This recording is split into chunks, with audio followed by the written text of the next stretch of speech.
you're having a great day. I've been reflecting over the last couple of days. I've gone back to the day I started off my practice. This would be roughly around 10 years ago.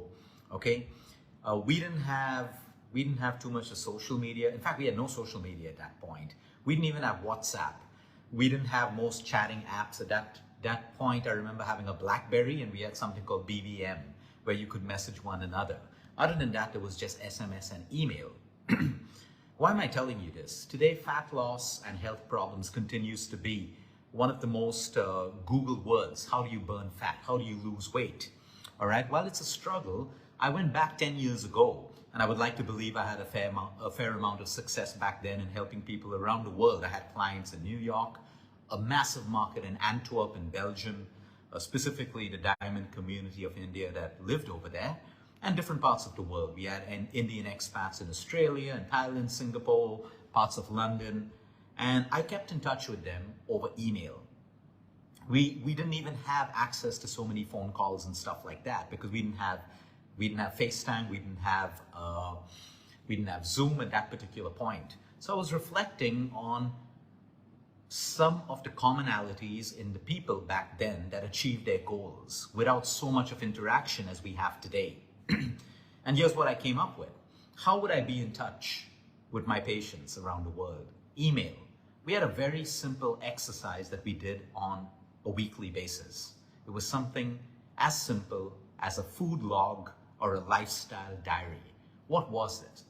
Every day, a client would send me at the end of his or her day a simple email of every single thing that they ate that day. Some of them would send it weekly, 7 days, and I would get to go through every single thing. Even if they cheated, they put it down.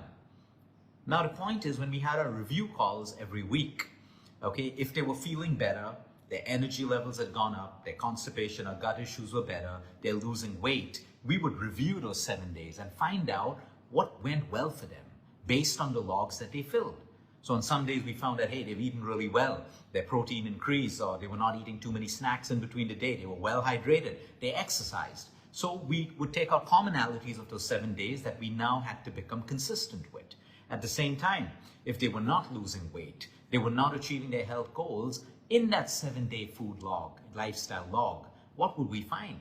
Okay, on this day you overate. This particular day you kept a very large gap between your meals and that's why you got acidic. Okay, you had a late night meal last night and that's why you woke up feeling acidic.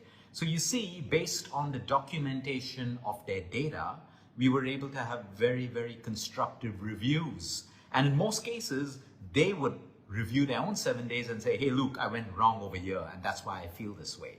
So if they were losing fat, getting their results, we would pull out commonalities and become consistent with that. If they were not, we would either find new ways or find ways to correct what was going wrong. Such a simple process. But unfortunately today, I don't say this in a disrespectful way. People are too lazy to even maintain their own journal. How long does it take for you to write? What's the first thing you ate in the morning?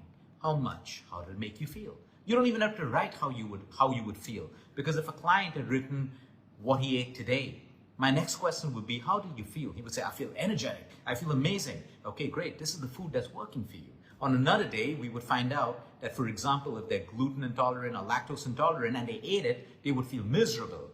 Their flatulence would smell. They were gas bloated. You could be very specific, very, very specific with the results. What is the point of today's video? While around us, there's AI, there's everything that's great for us, we can never forget the fundamentals and basics of simplicity.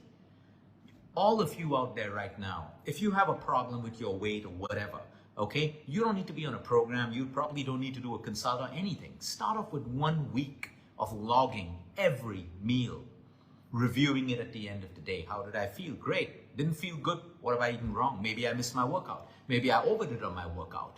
So your food log could contain the foods that you ate, your water intake, the kind of exercise you did, the hours of sleep that you slept the previous night, and how you woke up feeling, and of course your emotional wellness, the simple reflective exercise that everyone should do at the end of the day. Do I feel good? And if you don't feel good, you want to reflect on your day and find out, you want to know why and who and what makes you not feel good, so that you can correct it and not become a victim of it. So the simple process of logging your lifestyle, reviewing it, will give you so much of powerful data at the end of 7 days for you to find out what is going wrong.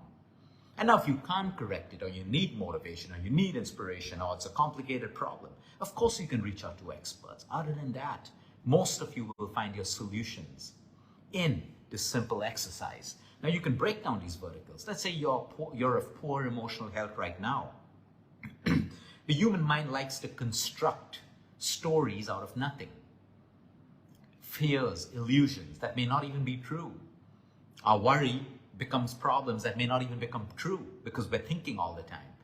Some people even break down emotions. That today I felt horrible. Okay, what did I feel? What is horrible? I felt sad. I felt humiliated. Okay, why? When did I feel this? At 5 o'clock. Where was I at 5 o'clock in the evening? Okay, who was I with? What's happening? See, the whole idea is to arrive at the root cause. When you have the root cause of the problem, in most cases, you will fix the problem.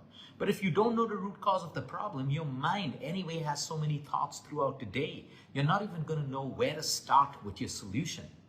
So you can break it down into an emotional diary. If sleep is your problem, maintain a sleep diary. If exercise is a problem, maintain an exercise diary. On nutrition, I like to call it a lifestyle log. At the end of your day, what a beautiful practice to take 5 minutes and just reflect and write about what I ate, what I did, how do I feel at the end of the day. You will find your answers in that process of logging. And that's exactly what I wanted to share with you today. No matter where you are in the world, if you feel stuck right now with your health, your weight, relationships, anything, start to write it down, start to maintain the data, document it. Most of you will find your answers in this practice. And if you do, share it with me. I would love to read about it. Have a great day, everyone. Until next time, eat smart, move more, sleep right, breathe deep, and remember, you care is all about you.